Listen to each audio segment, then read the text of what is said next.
Till now we have considered the steady state heat transfer. Now we will consider the transient heat transfer. Transient means variation with time. That is, temperature is not constant with time, it will vary with time.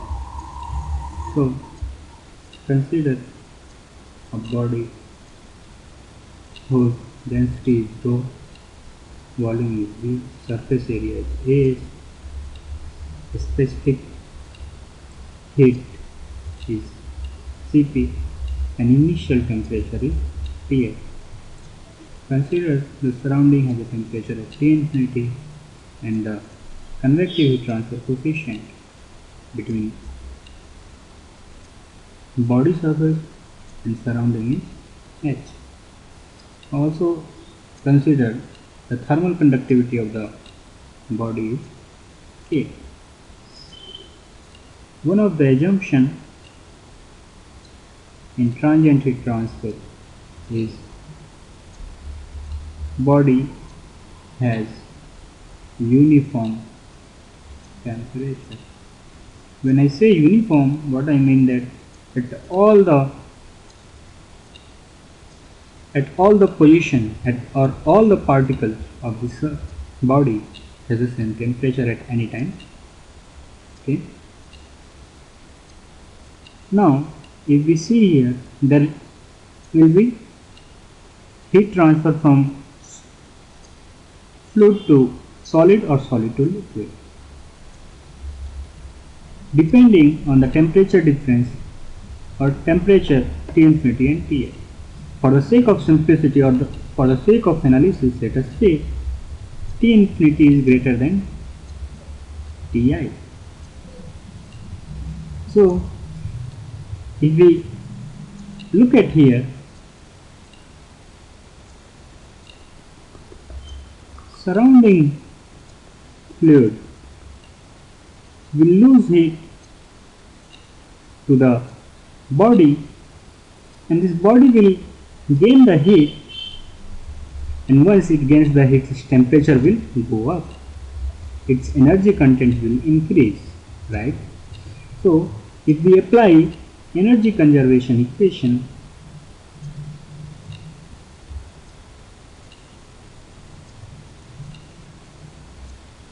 the total amount of heat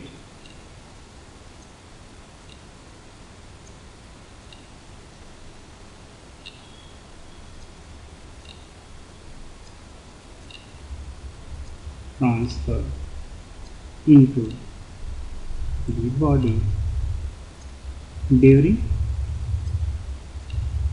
time dt is equal to increase in energy content or internal energy during dt. So the heat transfer into the body can be given as H is T infinity minus T. This is nothing but the Newton's law of cooling. An increase in internal energy during time dt is nothing but mCp dt. Since this is the rate of heat transfer, we are interested in total amount, so multiplied it by time dt.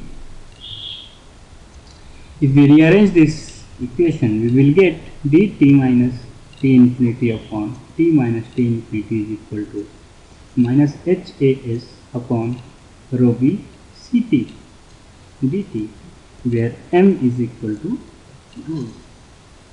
And if we do the integration from 0 to 2, we will get temperature at any time t is equal to exponential of minus HAS rho v Cp dt, where rho v Cp upon HAS is known as time constant, and has unit of its unit is per second.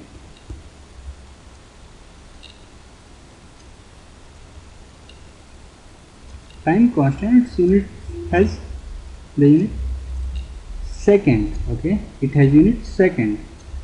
So we can write the above equation as Ti minus T infinity is equal to exponential of minus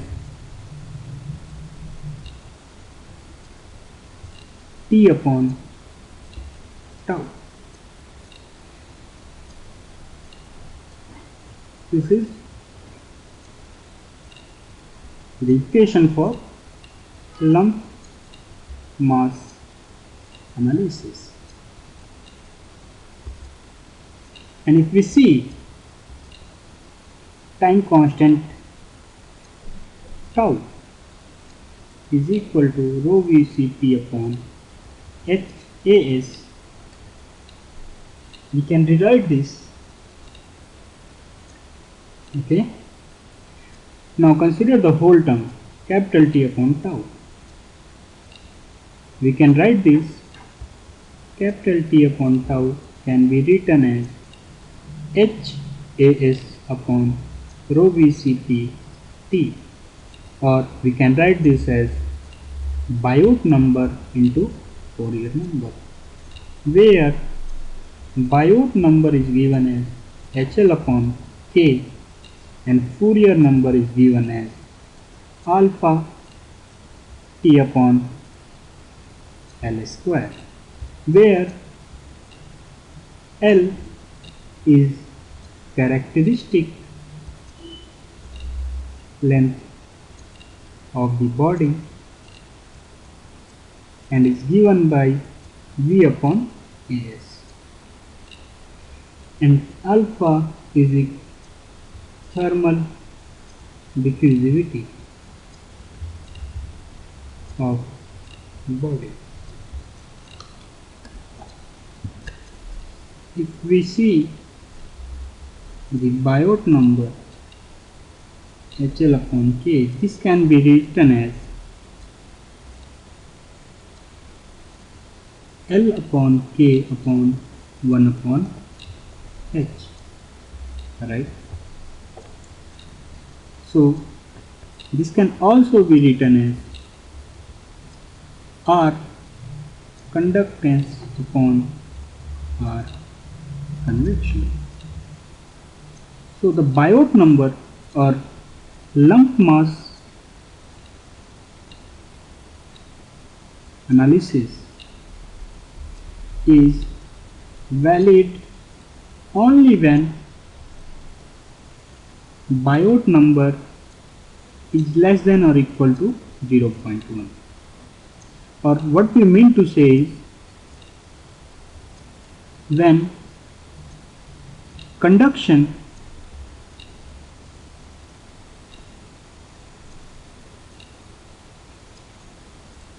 heat transfer rate is very high compared to convection heat transfer rate.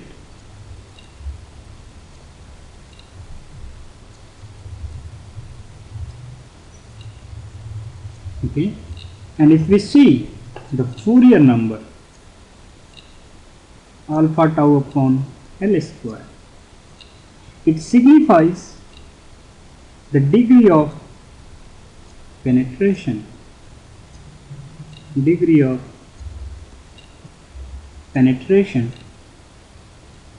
of heating or cooling effect through solid, or we can say that this is same as the thermal diffusivity. Okay, so the lumped solution is temperature at any time T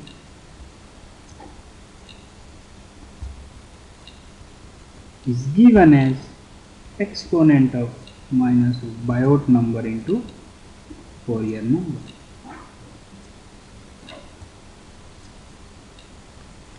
And instantaneous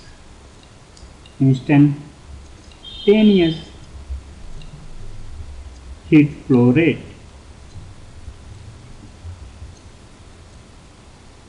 is given by, we can write this as Q dot instantaneous is HAS, temperature at any time T minus T infinity. This is equal to HAS Ti minus T infinity exponential of minus Biot into Fourier number.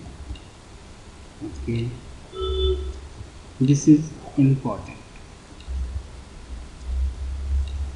This is also important.